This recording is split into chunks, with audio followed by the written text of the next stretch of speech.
You're tuned into the Writing Community Chat Show, the live streaming YouTube podcast that brings you the stories of authors, screenwriters, and more.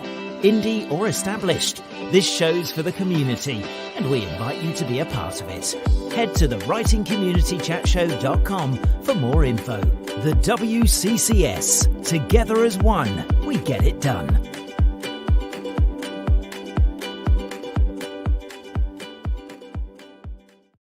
My name's Chris, and you're watching the Writing Community Chat Show.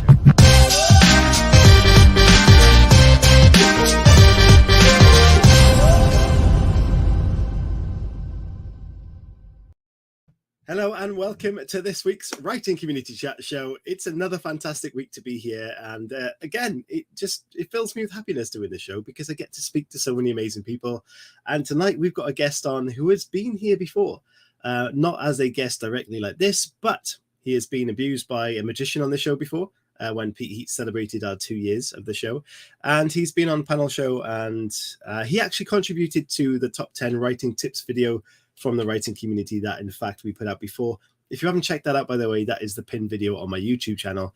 And 10 authors from the indie community gave their tips for writing. And in fact, not all indie as well. Some treats in there. Tina Baker and her outfit was quite hysterical. So thank you all for tuning in. Pre-show, we did see some fun things happening behind Terry's screen, but he has since closed the door, so you're going to miss out on that. But hello to you in the chat. Hello, Ken. Nice to see you. Joining us, Linda, Anya, Kevin, all of you people, thank you for tuning in. And those of you that do listen back and watch back, I thank you too. Always start the show off with some news, so here we go. This week, I'm going to continue to bang on about the Indie Takeover because I think it's a really, really cool, valuable thing for the community. And A.S. Ataski, spit that out, she is our indie author of this month, and hopefully we've got a few people following her now socially and bought her book and read it like I have and reviewed it. And the Indie Author Takeover draw for August is happening this Monday. And it's going to be a very different thing to what I've normally done. I'm going to stream that draw live through what is called Marbles. And if you haven't seen Marbles, basically what happens is everyone who's entered this competition so far will have their own marble with their name across the top of it. And there will be a Grand Prix of races on Monday evening, 8 p.m. UK time. And the top three who win that Grand Prix will go into a final 3 race playoff. And the first place winner of that will become our indie author of the month for August, which will be absolutely incredible. And this month is sci-fi and science fiction, which a lot of us love. And I will be looking forward to reading that as well. I'm pretty sure Terry's in that drawer as well, who is tonight's guest. So I think that is very cool. And I'm sure it will be an enjoyable, random giveaway, but it will be lots of fun either way. Ken on the chat says, never been called out live before. Blushes. There you go. And Joe Paulson, hello to you, says Ken OMG. Nice to see you all there. Thank you for tuning in. And one more bit of news. Let's get into that. What is this? On the Patreon page, with this draw for the Indie Takeover, I haven't currently got any prizes for the runners-up or anyone else in the race, but what I want to do is fill that up with prizes so that people who enter the competition can still win something. So if you're a supporter of the Patreon from as little as £1, and if you go on there, you can see a video that I did very recently for this show, and support through, say, buy me a coffee and donations, whatever that might be.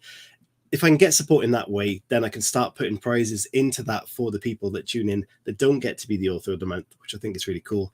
So please do go and check that out. And for example, you might see a video that I did because when this show first started, there was a lot of weird things suggested. And shearing a sheep was actually one of those things. And that's not a joke. That actually happened recently. I did it for the show. And the thumbnail, randomly, I said, Dear the WCCS.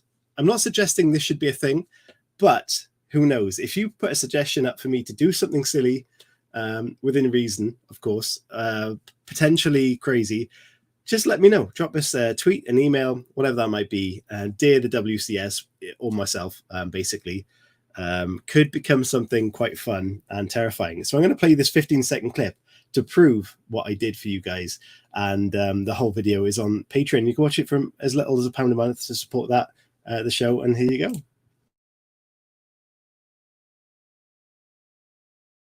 Extreme heat is still in place across Wales, but forecasters say we'll Wow. be reaching the peak of the heat Happy wave. days. That's hard. In England, temperatures are expected to exceed 41 degrees in.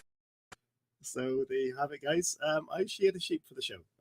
Very odd experience, very difficult, but very enjoyable at the same time. I'm going to stop rambling and get my guest on tonight so we can get on with the show and learn all about this person and their writing and their many other things. So, ladies and gentlemen, tonight's guest has appeared on the show, as I mentioned before. He has written theatre performances for the Edinburgh Fringe and the Camden Fringe. In fact, he was writing at the age of 11, and he's written scripts for TV. He's appeared in a boy band, and the Yorkshire Times said his book Refraction is an incredible story. So, ladies and gentlemen, please welcome the amazing Terry Geo. Hello, Terry. Hey. Hello. How are you? I'm fantastic. Thank you so much for joining me. It's a real honor to have you on the show tonight and to get to know you properly. Finally. Yeah, you've been on the show before, but it's always been a bit more of the fun side of things. But we're going to hear Terry's story tonight. So I'm sure tonight's going to be very fun as well. So that's fine. Yeah. And look, I'm wearing this ridiculous T-shirt that I keep talking about on Twitter. So I thought I have to wear the unicorn T-shirt tonight. So yeah, that is a fantastic T-shirt. Yeah. Awesome, Kevin said that was adorable. I'm not sure about the T-shirt or the sheep. Naked sheep though. It was one of the hottest days in Wales, so I think that's really good. Terry, thank you so much for joining me. Are you well? Yeah, I'm fine, thank you. I'm panicked, ridiculously panicked, but yeah, I'm all right. Doing all right. For those that don't know, you are panicked because you are about to embark on something very brave and exciting. Yeah.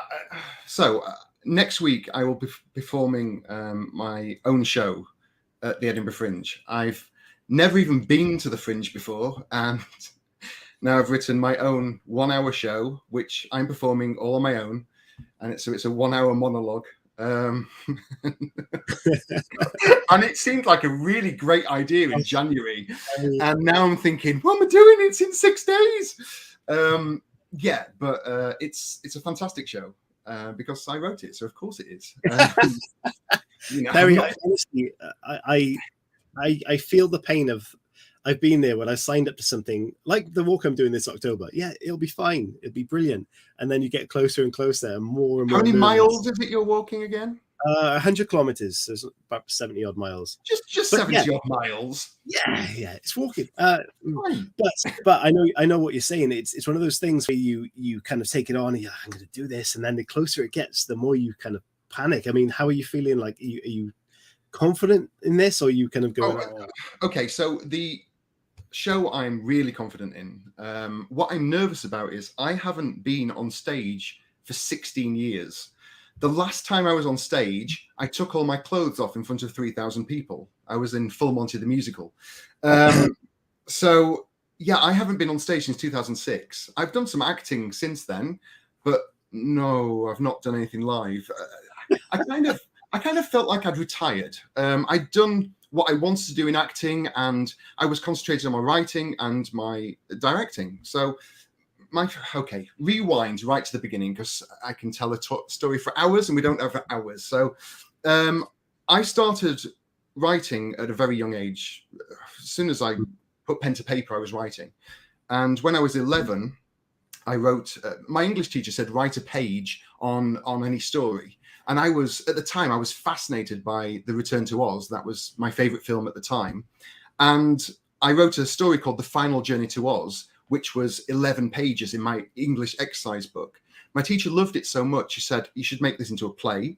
So I then wrote the script, I then directed it, and I was the narrator. I was 11. At the time, it felt totally normal. But it's only looking back, I was thinking, I was 11 when I did that. Obviously, I carried on doing performing arts throughout school. And when I left school, I started working television. And because I didn't want to go to university, I was being gay in the 90s was no fun. I was out as a gay man, well, a gay boy when I was 13 because I was outed. Right. And it was really tough. I would walk down the corridor and boys would say, "Bumps to the walls, lads." I'd get beaten up all the time. It was hell.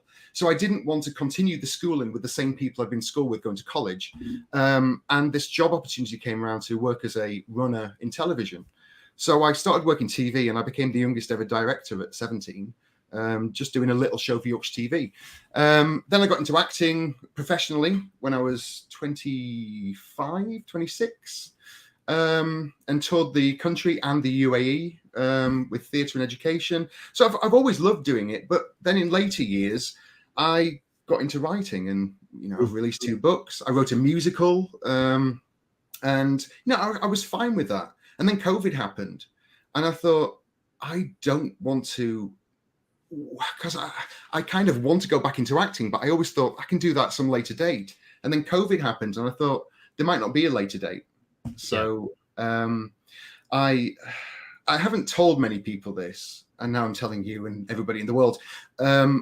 In January, I woke up every morning crying, panicked that I was running out of time to do everything I wanted to do in my life. And because of COVID, I felt like we had this time limit stamped onto us now. And so I said to Ken, I need to do the Edinburgh Fringe this year. And he was like, "Are you sure you can't do it next year? We're buying a house this year and it's going to cost a lot of money." I said, "I have to do it. I have to do it for my own sanity." And so I wrote this script and I actually started writing the script in 2020. I don't know if you remember, but The Wheel, that program on BBC One, started in 2020. And it was kind of the shining light during the pandemic. It was just this brand new show that actually made me feel happy. And I wrote the first act whilst after watching that show for the first time, and it just came to me this whole thing of me being in an audition at 40, and so I wrote it all down on my phone, and then I put it all together in January, and by February it was finished. And so then of course I had to renovate this house, and I didn't start rehearsing until June. So So it's been a very productive, tricky year for you as well. And I completely understand your sentiment behind being the feeling of needing to do something now. And that's exactly why I signed up to this crazy walk. Things happened through COVID that affected all of us and my family. And of course, a lot of people were in that situation. And it was the same feeling that I had that, I had to do this now. I've sat on it for 2 years. I'm going out there on my own. No one else wants to do it with me. Yeah. So literally taking the big leap just as you are. And I think it is something a lot of people resonate with through lockdown. They realize that life isn't a guarantee. No. And a lot of us have pressed on with projects and things. And I think it's been a good boost creatively. Did you start the show in 2020? March in 2020, yeah. So there you go. Yeah, it's definitely been a strange experience for a lot of people, but it's also been quite enlightening. So Terry, we do have a video, if you're happy for us to play it, of your amazing... it's not the full Monty, is it? I don't think we've got that. You're not getting it either. No, that's not on the internet anymore. No. Okay, so let me share this screen here.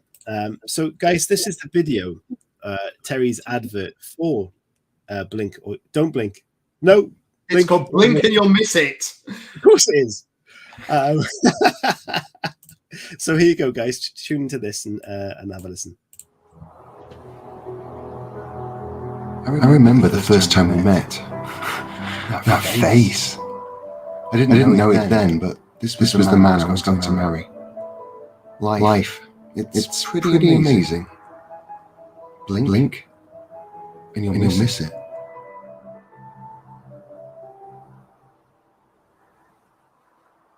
Wonderful. There you go. Alison, thank you. Blink and you miss it. You'll definitely get that now. There you go. And of course, I mentioned earlier that this is actually big. Yeah, 4 posters in the background. I mentioned earlier, this is Edinburgh Fringe, which is incredibly big. And of course, Camden Fringe as well. I mean, did you kind of take on the thing? Did you think at the time I'm going to take on both of these? Why not? While kind of the iron's hot, as they say, or was this an addition later on? Oh, Terry, you've gone quiet. Sorry, I muted it by mistake. I'd always wanted to do Edinburgh Fringe. It's the biggest arts festival in the world, so to be there is where you need to be.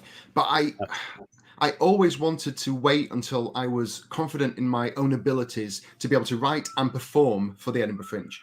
And I'm going to shut this window because my neighbour's kids do scream so loud. Suburbia.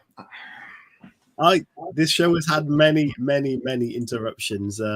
Yeah, all sorts. So fear not. Anyway, where were we? I've forgotten. Oh yeah, so I want to do Edinburgh Fringe. So I thought this is the year I'm going to do Edinburgh Fringe. So I looked into it. I looked at all the theatres. I did all my research. I spoke to, because it was really early on in the year, I spoke to the manager of the theatre I'm actually performing at the Space. And he was lovely, and he talked me through everything. He said, these are the different theatres we've got. These are the different prices. What time do you want? He told me all about the Fringe. It was really, for anyone who wants to do the Fringe, decide early, because then you'll be able to speak to the people who know. If you wait too late, they're going to be too busy. And I'm really fortunate that I had that time, at least a few weeks, to actually speak to him and work things out. So I got the theatre that I wanted at the time I wanted, because the most the dramas, the peak times are between 12 and 5, because after 5 people start drinking, and that's when the comedy stand-up shows start. So I'm right at 3 p.m, which is perfect. So I decided to do the Edinburgh Fringe, and then we paid for the theatre, which actually wasn't too expensive comparatively. I'm there for 9 dates, and I'm thinking I can sell 9 dates, that's fine. But then we had to get accommodation. And I'll tell you something, I can understand why a lot of people can't afford to do the Edinburgh Fringe. We are staying we're just staying in somebody's flat, like an Airbnb, for 11 days. And the reason we chose that is because then we can make our own food. If we stayed in a hotel, we'd have to eat out for every meal. So we're just staying in a flat. It's not right in the centre. It's costing £3,000. That's £272 per night for a flat. And this was on the cheaper scale at Edinburgh. It's just insane. We have never paid that. We didn't pay that for our honeymoon. Just insane. But you have to pay it if you want to go to Edinburgh. And I'm sure people will say, oh, there are cheaper places, but we needed somewhere we could settle, we could make our own food. And this was, some of them go for like 20 grand for the 11 days. It was just insane. It's not cheap going to Edinburgh because the accommodation costs so much. And even if I sold out every single show, I will still not get half my money back. It's just incredible. But after we'd done that, then I thought I'm there for the first 2 weeks in Edinburgh. That's where I'm at. But there's the Camden Fringe on. I live in London. Why not do that as well? So again, did my research, and I'm performing at the Hen and Chickens Theatre. They are amazing there. Absolutely fantastic. And I've got 2 dates in London. London, obviously a lot cheaper because we can just get on the tube and go straight there and then come back on a night. Edinburgh, £3,000. And that's just accommodation. I've got no idea how much it's going to cost, just traveling around and buying food and stuff like that. It's insane. I get it. It's crazy. And that's one of the ththings that, as you said, people don't really realize the extra costs. And a big decision about Harrogate this year was around the extra costs and those things as well. So yeah, completely understand that. But it's what strikes me is impressive, even more so than what you're doing, is the fact you're doing it 11 times as well. So, of course, the theatre productions, they do this year round, and it must be exhausting, but also reassuring that you can practice the craft and all these things. But how are you feeling about doing it for a prolonged period? I'll be honest, it's the first day that I'm panicking the most about. It's that stepping out on the stage, and the theatre I chose, because I can't talk too much about it because I don't want to give anything away. I'll talk a little bit about it, but it's a really intimate production. I wrote a musical and directed a musical in 2017 called Blink of an Eye. And it's about modern gay life in London for a group of 20-year-olds. And this takes the main character from that, Jake, and transports him to my age now, 20 years later. So you don't need to watch the musical to understand what's going on. It's a completely separate part of his life, but it's the same character, and that's why it's called Blink and You'll Miss It. It's a it's linked. It's a spiritual Yeah. successor. But whereas the musical, I directed 5 people. There was a 5 cast and 12 songs, and that was great. But I wasn't going on stage. But this, I have to. Where is it here? This script, which is 36 pages long, 36 pages. I have to go up on stage, and the stage set is there are seats all the way around. So Wow. it's only 55 seats theatre. The stage is probably about as big as this room, so it's not massive. And all that's on there is a table and a chair, and I've got to have water there because otherwise I'll go dry. And then everyone is sitting around me, so everyone is at arm's length. And Wow. I've got to be on that stage, and I've got to perform all 36 pages, and it's a linear story. I cannot forget anything.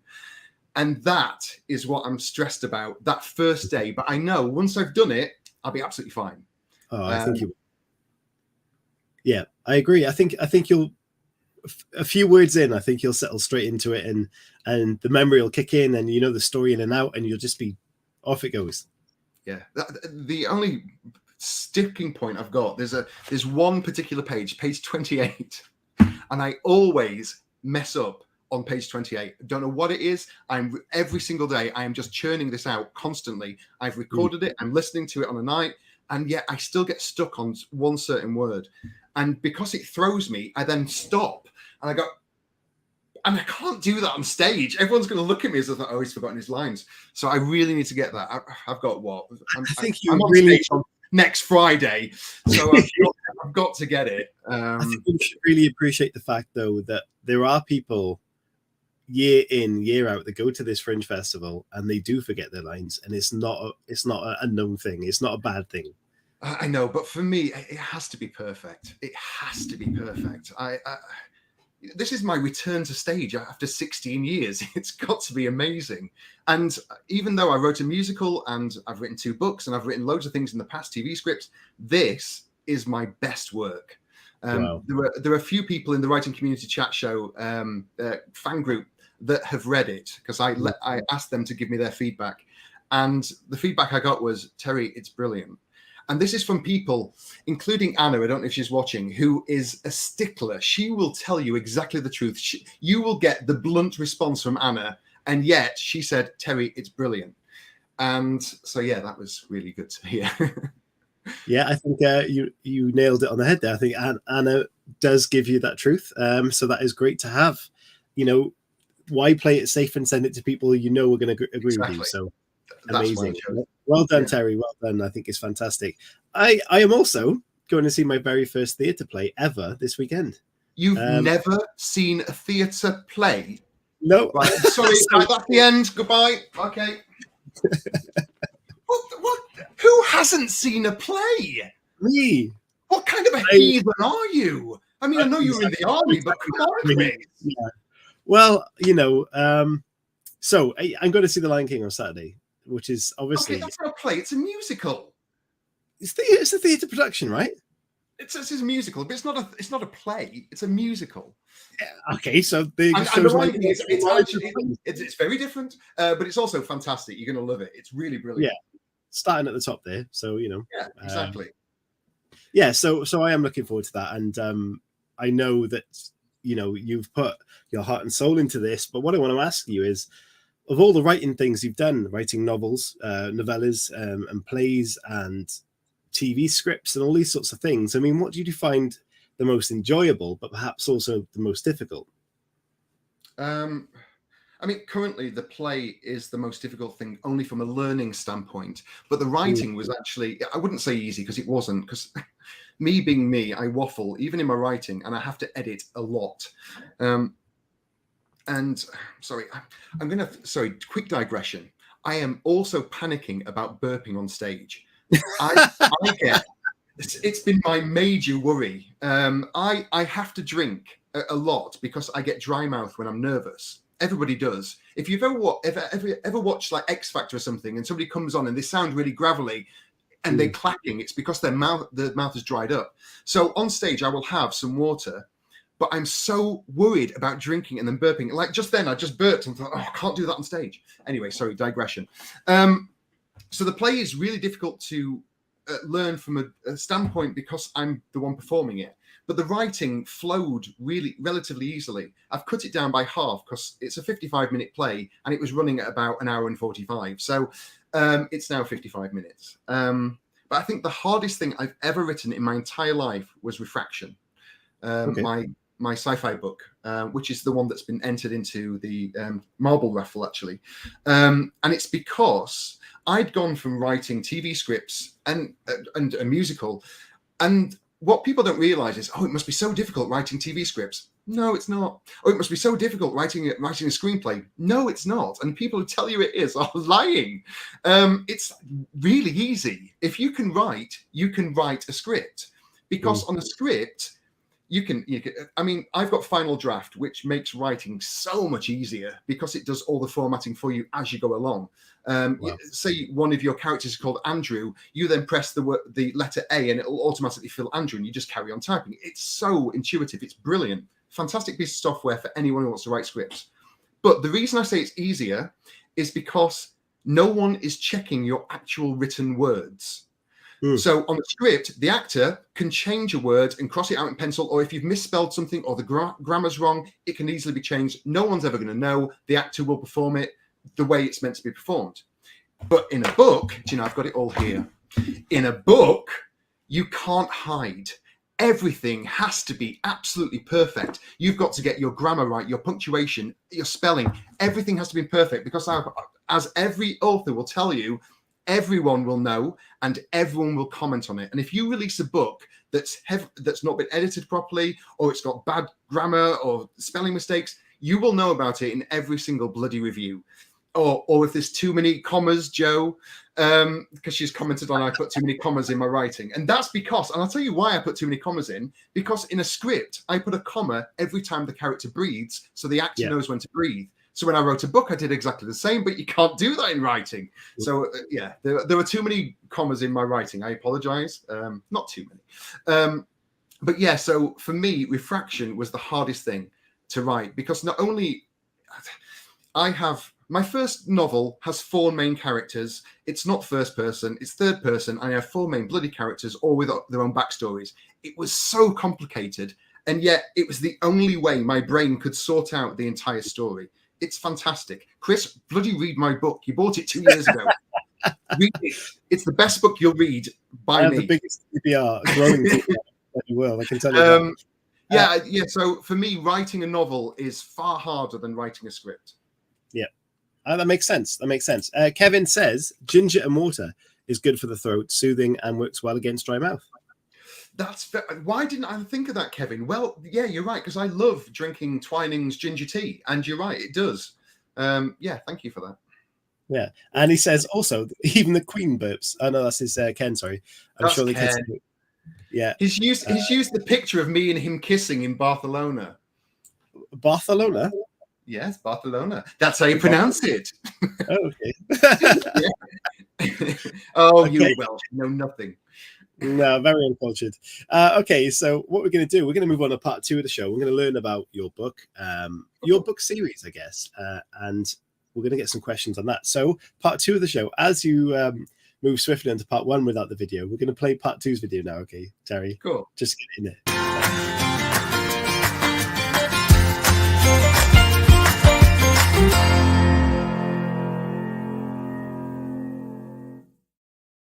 You guys never get to see the dancing I see in the corner. Both of us. Oh, yeah, I was dancing. We were, yeah.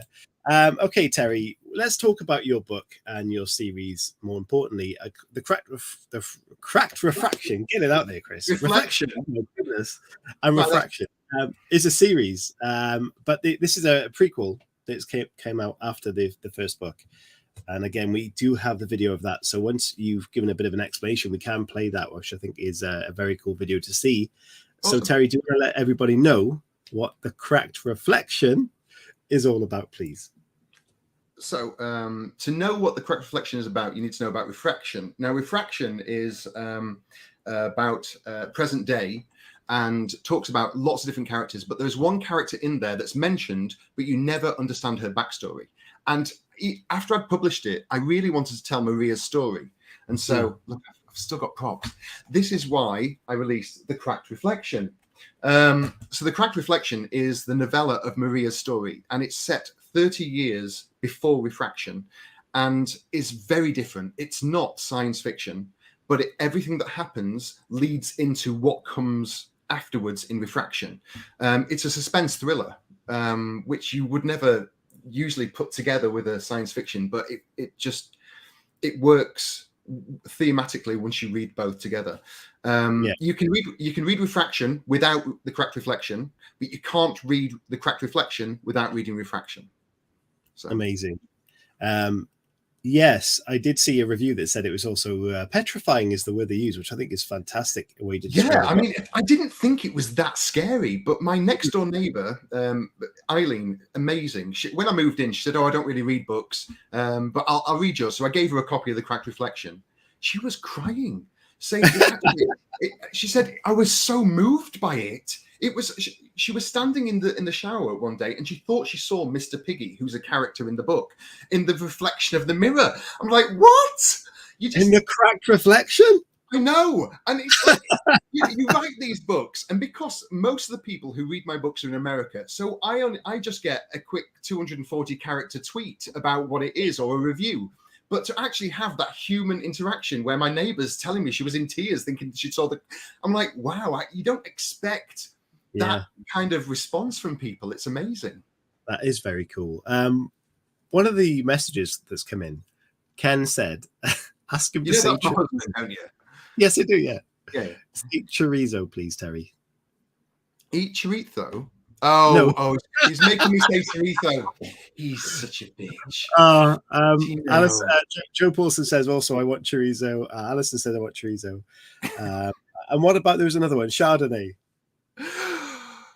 I don't drink Chardonnay. You mean Cardonnay? The H is silent. It's from Kath and Kim. It's a line that Kimmy says. They're drinking Chardonnay, and she's went, it's Cardonnay. The H is silent. So yeah, that's why he's asking for that one. Right. Let me play this this trailer for Refracted World, which is Refraction. Oh my goodness. No, Refracted. Oh, Refraction. On your page, your website is called Refracted World. So I'm just going to play that. Okay. So ignore my ridiculous rumblings. Yeah, basically. So here we go. This is the trailer for Refraction, which it says at the top. Here we go.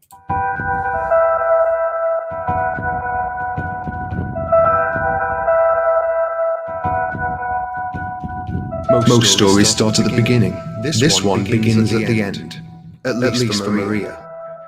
Her death leads to the formation of Silicate, a privately funded facility that has developed the technology to bring dreams to life.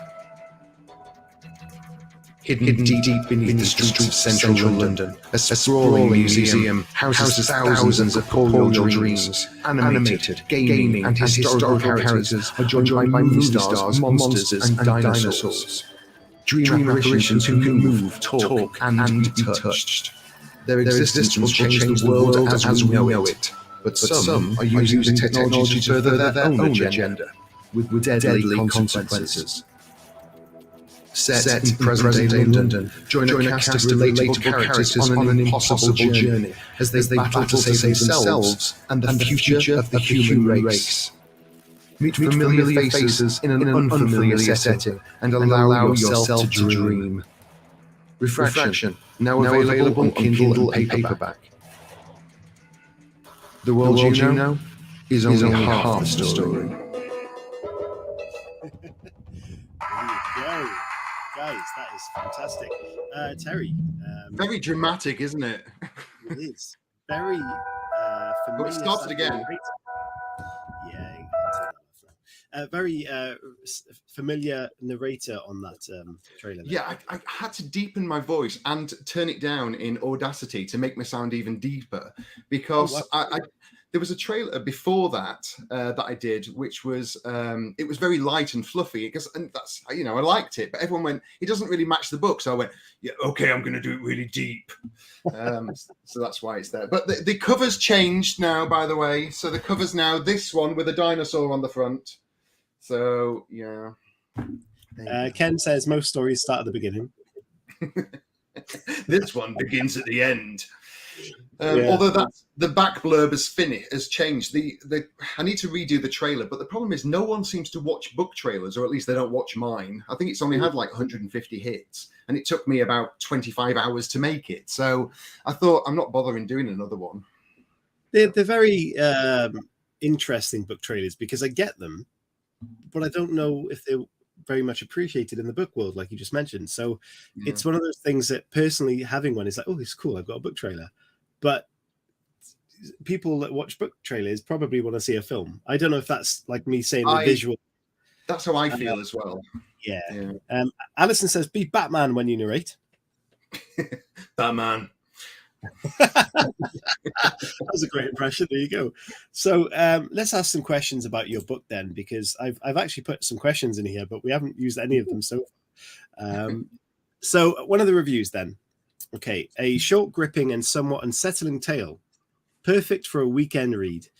This is a wonderful addition to the introduction to the Refraction world, which also works well as a standalone story.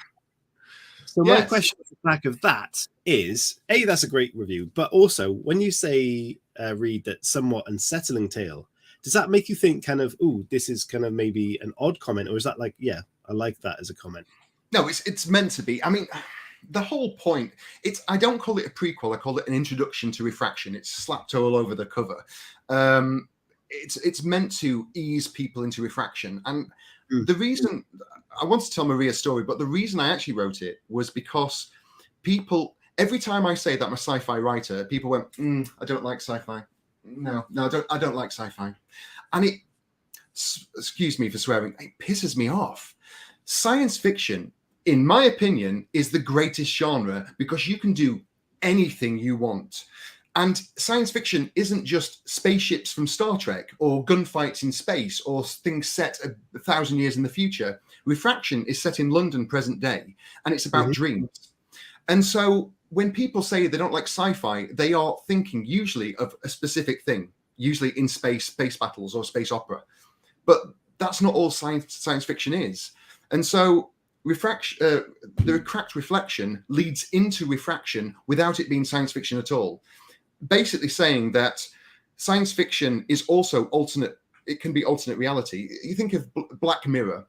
For American audiences might not know what that is, but Black Mirror shines a light on what could be in our life right now. And that's kind of what Refraction is. And so unsettling, yes, because it's a suspense thriller. So it makes you want to know more. And when you get to the end, even though there is an ending, it's not a satisfactory ending. So you should then want to read Refraction. So people who like suspense horror will then read Refraction and then realize they've read a sci-fi book that they actually like. So that's why it's there. I agree. Halo mentioned there that Inception was one of the things people naturally lean towards when it comes to sci-fi. I agree with that as well. But I know what you're saying. It often is thought of a futuristic kind of thing. But, you know, what's not to love with dinosaurs running around techno style and with sci-fi and a thriller? Read my book, Chris. Read my book, Chris. I'm interested in this, so I will do. Yeah. One day. You've been saying that for how long? Many days. My poor book is going. Do you know what really upsets me? When authors say my book's amazing, and it might be amazing, but mine really is amazing, and yet no one reads it. Because I've not been promoting for the past 2 months, I've had no sales of either book, and no one's read it in about 4 weeks. Because obviously on KDP you can see, and it's just so annoying because everyone who reads it, most people, 90% of the people who read it give it 4 or 5 stars, mostly 5 stars. It is a really good book, and yet because I'm unknown and people don't know my writing, and do I want to risk $2.99 on an author I don't know? Oh, and it's sci-fi. I don't like sci-fi. That's why I wrote a $99 or $1.99 novella. Start with that. If you like it, read Refraction. But yeah, I mean, at the moment, everything is to do with the play, and it's been like that most of the year, to be honest. It's all about Monday evening. You might be winning the Indie Author of the Month for next month, so I can read it anyway. That would be amazing. Fine. I mean, you've already bought it, so you don't even need to buy it then. It's a win-win for me. No. I will send you the book and I'll come over to Wales and make you read it. I will read this definitely the prequel, because I can start there. And that was, as they said, it's a great introduction. So yes, I'll do that. And Alison says, "Are we peer pressuring Christ to read the book?" Christ. Again, yeah. I don't think he'd appreciate Techno Dinosaurs stories. I read both. I read both, Chris, and you can too. I think I will definitely give it a go. And I don't not read people's books to give them a go. I'm just super busy. It's hard to find know. I mean, you're a family man as well, so you know. Also, I've been sat on my own book for like a year now. It should have been released a year ago. How lazy is that? But yeah, I'm agreeing, Terry. If you don't promote, you do not sell, and I know that because I do not promote my book. But yeah, so it's hard. Marketing is one of the most difficult things, as we've mentioned on the show before, especially with our promotional or discussion groups. Marketing for indie authors is something that we all come up against and go, "Oh my god!" So Terry, despite not advertising currently, do you have any tips for the community or people that get into this? What marketing tips could you give them, if any? I mean, my marketing tip would be just be everywhere and be, and you cannot miss time. When I first released Refraction, I had probably 49 followers on Twitter. And that's why it took a long time to get a following. But people told me I had to be on Twitter, so that's where I was. So every single day, I was putting in like 8 hours a day on Twitter to begin with. And then I've now got 8,500 followers, which, to some people might not be a lot, but to me, that's a huge number of followers from 49, which just 2.5 years ago. But you have to put in the time and effort. Now I'm able to post stuff on Twitter, spend about half an hour there, and then do what I need to do for the rest of the day. And then a few hours later, come back on. Whereas before I was living on Twitter for weeks and months. I was always on Twitter, just trying to interact with people, reading other people's books, getting to know other people, joining the writing community chat show, just everything. You need your fingers in every single pie, because there are so many of us. We are in the writing community. We're all writers. We all are vying for the same attention. And so you need to make friends with people. There's no way you can be, I've seen new authors come on Twitter and actually say, "I'm the best author, I'm amazing, my book's the best in the world." You may think that, and we all think that about our own books, but you can't say it, because we're all exactly the same. We're all amazing authors, we're all the best writers in the world. But you can't then say, "I'm the best, all worship me," because we'll just say, "Fuck off," because we don't care. Well, you cannot say you're better than us when you can't just come onto Twitter and announce that you're the best, because you're not, because we're all equally as good. So what you need to do instead is just be a friend to people and be nice to people and be a part of the community and help other people out. And if you know something about marketing, please tell us all, because we don't know anything. We're writers. We are terrible at marketing. I have found though, so I joined TikTok last year and then gave up because I hated it. And then through an LGBT group I'm part of on Twitter, which are amazing, they kept saying, "Go on, do TikTok." So about 2 weeks ago, I started releasing videos and only getting a couple of hundred per video. And then yesterday I released a video just talking about my play, and I gave like 30-second excerpt of the play, and it's had over 11,000 views. Wow. And so you have to do everything, because you don't know what's going to skyrocket. You have no idea. I honestly thought I was too old for TikTok. It's never going to work for me. I'm not 20 or beautiful anymore. And yet, wow, yeah, it's working.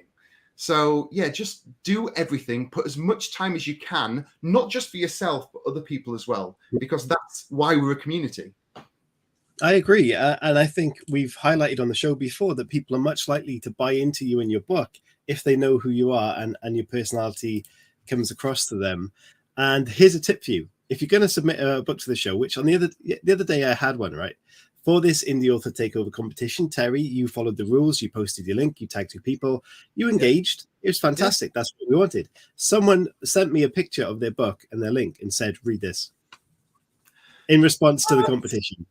And I have not put them in that competition. A, they didn't follow the rules. And B, that is so lazy. It's rude as well. It is rude. I mean, that connection isn't there. They haven't made an effort to become a person that you communicate with. They've just thrown a book link in there and said, read this.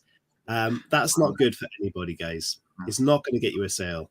In fact, don't piss people off.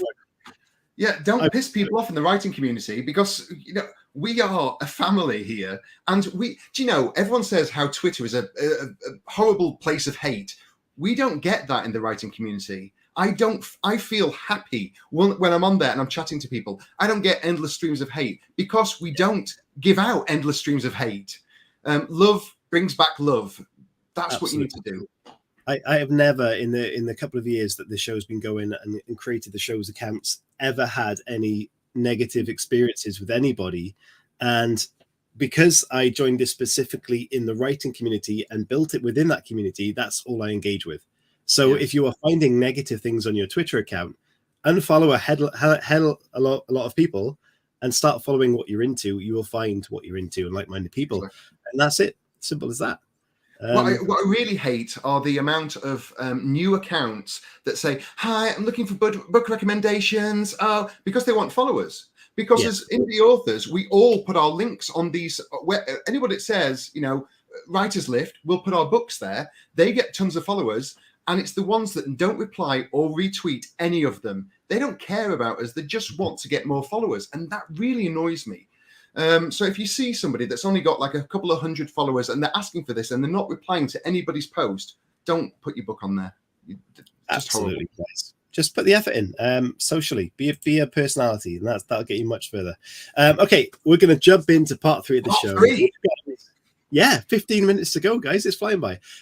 We want questions from you, for myself or for Terry, for both of us, but mainly for Terry. Send some questions in. They could be about his book, about his plays, about him, it could be a joke, a question. Send them all in. That's great there. That looks great, Terry. Send them all in now. Yeah, it's fantastic. I love the color on that. I designed that. Part 3, right here, guys.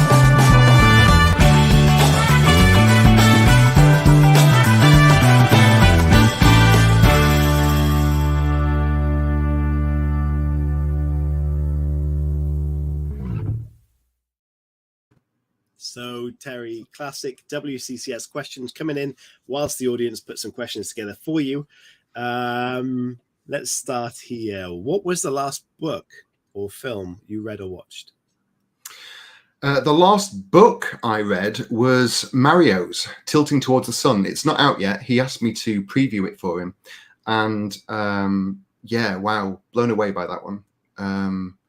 Very emotional read. Very emotional read.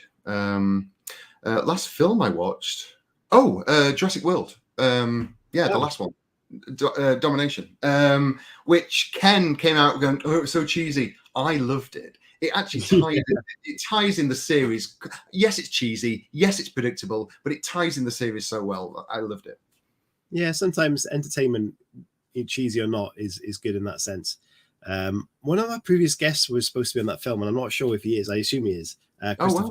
Christopher Polar. So I'm interested to watch that to see if I can spot him. And everyone loves a bit of Jurassic Park, right? Or Jurassic World now. Yeah. Come on, the dinosaur on the front of my book. Exactly. Yeah.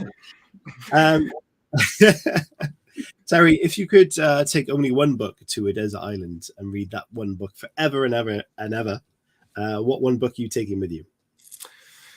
Bill Bryson's A Brief History of Nearly Everything. Okay. That's what I'd take. Have you ever read it? No, I've never read that. It's amazing. I think every human being needs to read that book. And I'm not trying to, be dramatic here. It encapsulates everything that we are as a species and everything in the animal kingdom, everything on the globe, and everything that's ever happened from the Big Bang onwards.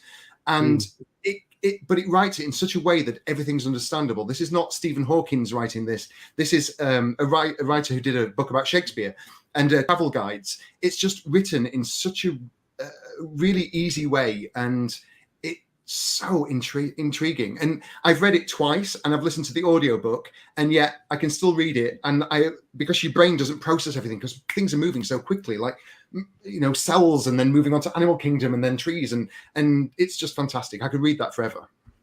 Wow, this sounds interesting. Joanne Paulson on the chat says she loves that one and the one that called home. So she agrees with that comment, definitely. Just on out of curiosity, Terry, if you had to take some random drink to a desert island, what random drink would you take that's right beside you right now? I'd forgotten all about it. Okay, so I wouldn't be taking this to a desert island.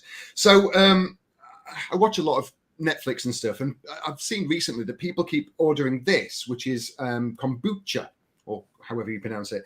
And I saw it in Sainsbury's the other day, and I thought, oh, I've seen that on TV. I'll buy that. Oh, pomegranate flavor. I bet that's nice. And I thought, I'll drink this on the show. That'd be nice to drink. And I did a quick Google search before I went on with Chris, and apparently it's fermented tea. So not something I really want to drink. Ken will love it. He loves cold tea. So that's one for Ken. Well, I really thought that we could have got you to drink it on the show and just to see your reaction, because it's probably disgusting. I love my husband far too much to deny him of this fermented tea pomegranate flavor. Yeah. So I'm sure that was for him. Okay. We've got a brilliant question from Anya, so let's get this on the screen there. If people are going to throw things at you, Terry, on stage, what would be the best and worst things that they could throw at you? It's a brilliant question. Best thing would be paper money. So £50 notes, just keep throwing them at me. And the worst thing would be pound coins, because they'd hurt. Well, still good money. Still money, yeah, but it's going to hurt. Yeah, I'm sure there are worse things they could throw at you there. I'm sure there are, but we're trying to keep it family friendly, although I have said fucking piss, so maybe not. Twice. Halo says, if you could only write one story from a play or novel for the rest of your life, which one would you choose and why? Only write one story. Only write one story? Halo. So what form of writing would you do for the rest of your life? Okay, because I was talking about this recently to somebody, because when I write books, I write science fiction, and when I write plays, I write about modern gay life. But I always include something gay or equality-wise in my books. But yeah, that's difficult, because I feel like live theatre is the perfect forum for gay issues and to bring to light modern gay life.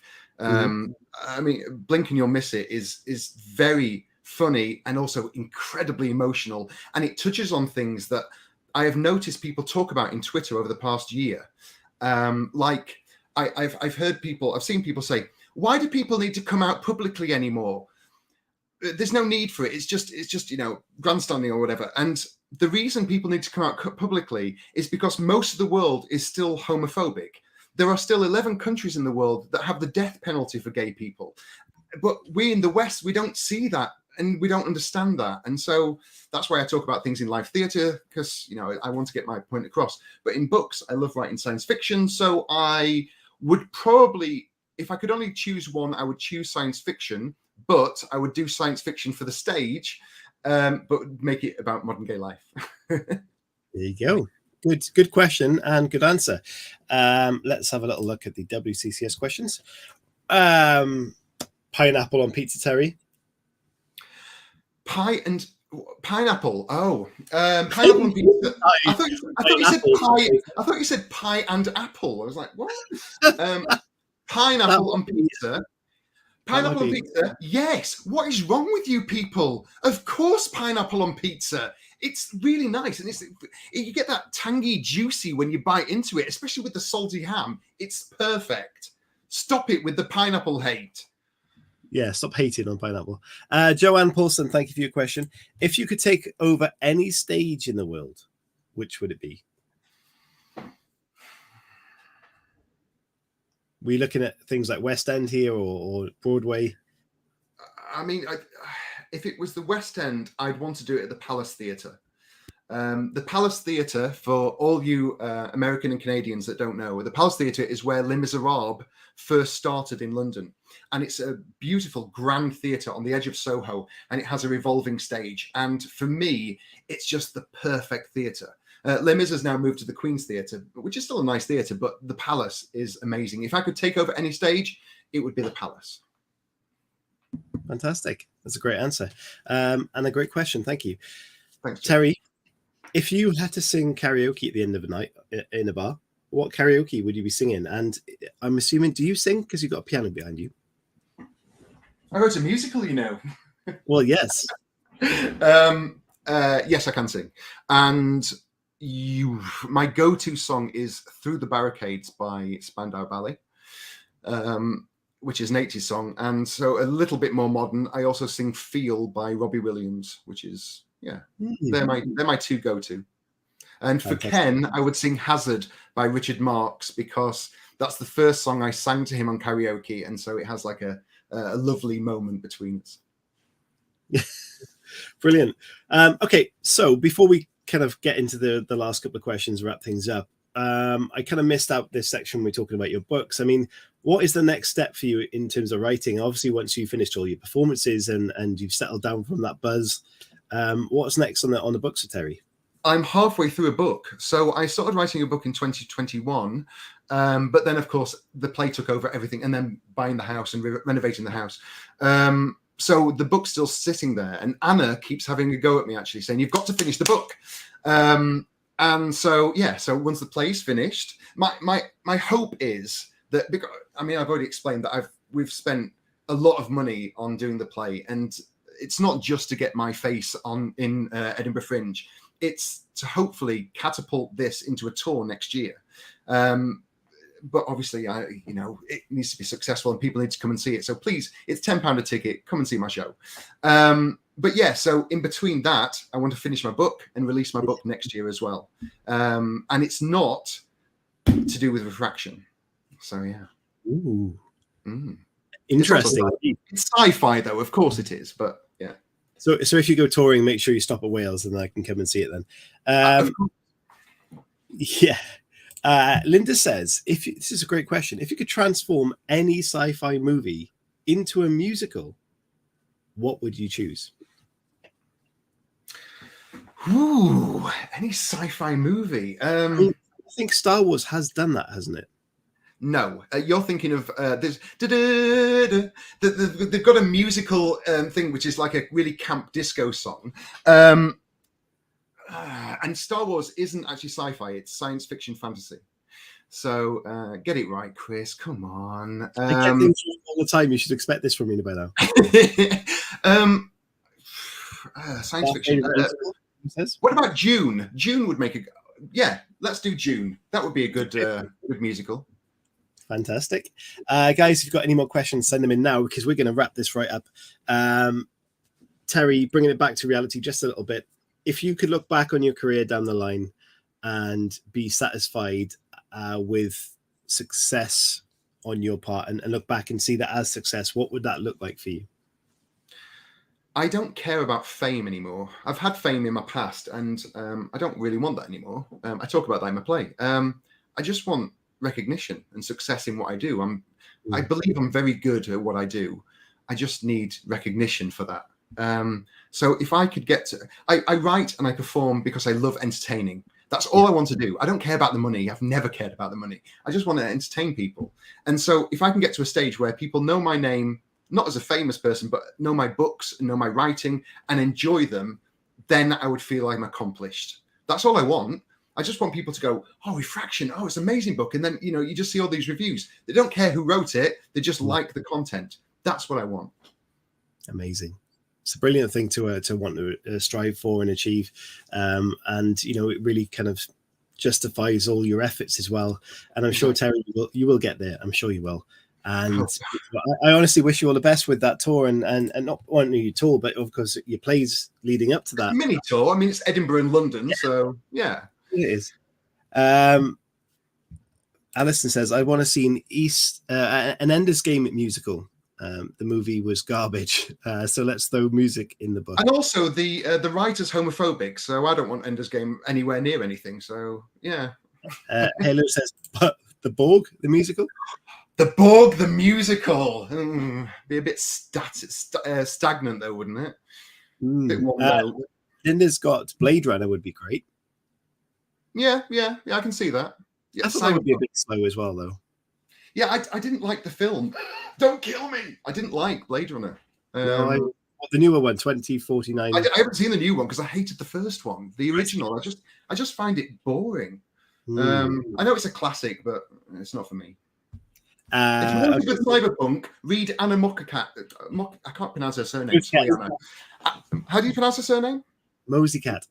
Is it Mosey Cat? It is. Is it really? Oh, wow. Anna Mosey Cat's cyberpunk books, they were amazing. Unless I've just made that up, but I'm sure she I does. thought it was Mocky Cat, but yeah. Anna, sorry. Anna's going to shoot us. Yeah, she's going to kill me now.